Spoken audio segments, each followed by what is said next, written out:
Life can give us many wonderful times, but it can also bring us tragedy, and I've definitely experienced my share of both. On a day when I was feeling pretty sorry for myself, I saw a woman dealing with a similar heartbreaking situation, and doing it with enormous grace and courage. Watching how she was able to handle her circumstances inspired me, and it renewed my sense of hope. I started thinking about how little opportunity we have to see real role models and hear their stories. When I discovered the work of Dr. Siebert and became aware of the worldwide and growing tide of research into human resilience, I decided to create Bouncing Back. We all need help at different times in our lives. Why not learn from the experts, true life-inspiring role models and leading researchers who can share their stories, insights, and wisdom into what makes us able to survive and even thrive, however difficult our circumstances may be. Dr. Edith Eva Eger's life has been an extraordinary journey. From Holocaust victim and refugee to respected clinical psychologist, professor, and expert on post-traumatic stress, Dr. Eger is the very picture of resilience. What happened in May 1944? I was on my way to Auschwitz. I'm part of the final solution of Eichmann. The Germans took over Hungary in March 1944. They took us to a brick factory, and from there I was taken to the cattle car. And I never forget what my mom told me then, which I always say when I speak to the students, because education that got me here in La Jolla, where I'm living. But I remember my mom holding me very closely, and she said, "We don't know where we're going. We don't know what's going to happen. I just want you to remember, no one can take away from you what you put here in your own mind." Those must have been words that sustained you Yes. Throughout, yes? Throughout. And I was not really free until I went back to Auschwitz many years later to thank my mom that she was right. Dr. Eger, on the day that you were taken to Auschwitz, you mentioned that your family was separated. I never forget the day. I have documents from the Red Cross that I arrived May 22nd, 1944, and there was chaos. Right away we were separated. My father was taken away, and my mother and I were at the end of the line. And I never forget the day when I met the angel of death, Dr. Mengele. He pointed to the left and he pointed to the right.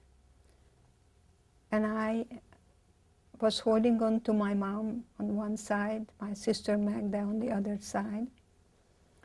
And he pointed my mom to go to the left, and I followed my mom. I can still see that. It's so vivid. And so I'm beginning to tremble as I talk to you, but I think it's important. So I followed my mom, and Dr. Mengele grabbed me, looked me in the eye.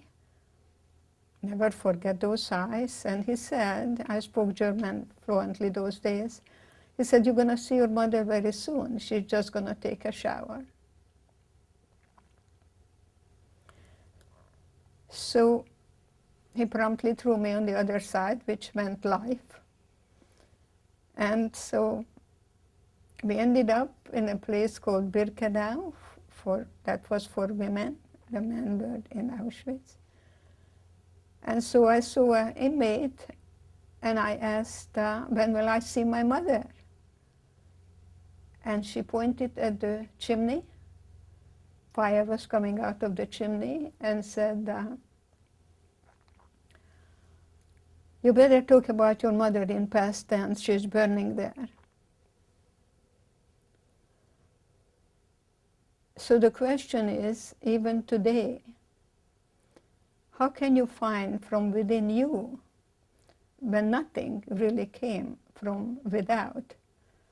People, you know, who are waiting for someone to make them happy will never be happy. And this is perhaps what is important for today, not what happened to me, but what I have discovered, that no Nazi could ever take away my spirit and murder my spirit. So that's very vivid. Even today, I can picture that, seeing her telling me that. And my sister Magda heard it all, and she hugged me, and she said, the spirit never dies. The spirit never dies. That's so vivid in me. So she was the pretty one, and next thing I knew, we were completely shaved. So now my sister's beautiful hair is gone. She came to me. She had her beautiful locks in her palm. She looked at me and she said, how do I look?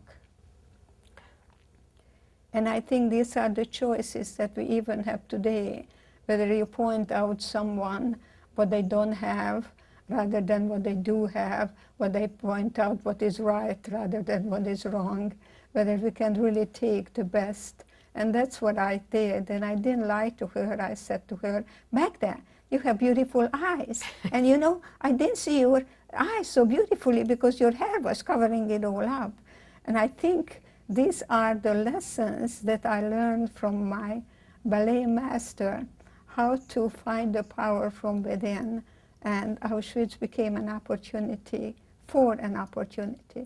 to discover traits I never thought was possible. I know you've said that Auschwitz was your school. The best, it taught me how to commit myself to my sister and others, how to be a quick decision maker. We didn't have time to ask why me. You've Today, said to me sometimes that instead of saying why me, you would say the words why not me? that's right, that little word is when I work with cancer patients, and I've been working with them for at least 30 years now. And it's the way many people look at cancer as a gift of God.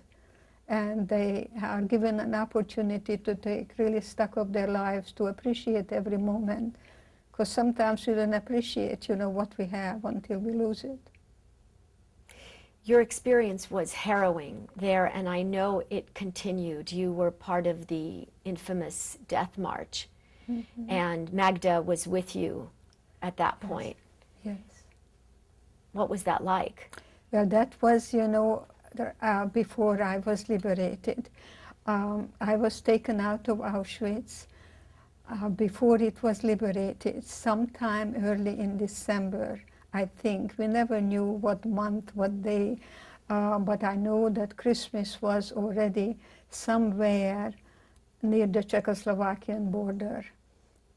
And I became a slave laborer. I carried ammunition on a train. They thought that the British wouldn't bomb, so we had the striped uniforms, but the British bombed anyway, so I was very close to that many, many times. What condition were you in physically when you were in the midst of Very, essentially slave labor? yeah, very, very weak. And that was April 1945. The death march took place between Mauthausen in Austria, going to Gunskirchen. They took us in the middle of a forest. I revisited that place, and they were supposed to blow us up. But the man who was supposed to execute the order left, and I was liberated by the 71st Infantry. And a couple months ago, I was invited to go to Fort Carson to talk about post-traumatic stress disorder, and I noticed that's the home of the 71st Infantry. Isn't that wonderful? It's wonderful. It is. How did that make you feel? Oh, I just couldn't believe it. I'm still looking for the GIs who found me. You know, I was left for the dead. And so I'm so happy to be here with you and telling you about the second chance that I was given in life, and every moment is so precious. You've made every moment so precious. It's Yeah. clear that, and you speak a lot about the importance of choice Yes, in life. yes. The man who taught me about that was Viktor Frankl. The book is called Man's Search for Meaning, and when I read that many, many years later, because I kept my secret, I didn't tell anyone I was in Auschwitz. I just wanted to be a Yankee Doodle dandy coming to America. I didn't want to speak English with an accent, so you can see how much it has done for me. Just a little accent. But he was that wonderful, beautiful man who really was a mentor. I became a diplomat in logotherapy, and he talks about the freedom of choice, and he said, everything can be taken away from a human being except the less freedom, the freedom to choose your attitude. I think that he has given me the words to be able to even begin to talk about my experience. I didn't have the verbal capacity. I didn't want anybody to feel sorry for me, so I kind of just went underground.